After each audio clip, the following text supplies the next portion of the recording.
พี่น้องเบิ้งตอนนี้ประมาณ4 โมงแรงผลงานของพายุจากที่ว่าเขาคอยตั้งตอนนี้มันล่มแล้วจ้า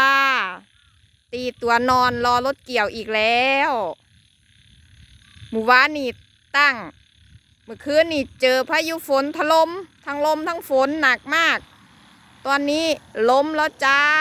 ล่มแล้วเขาคอยนะตอนนี้กำลังตีตัวนอนอยู่จ้าตีตัวนอนรอรถเกี่ยวเลย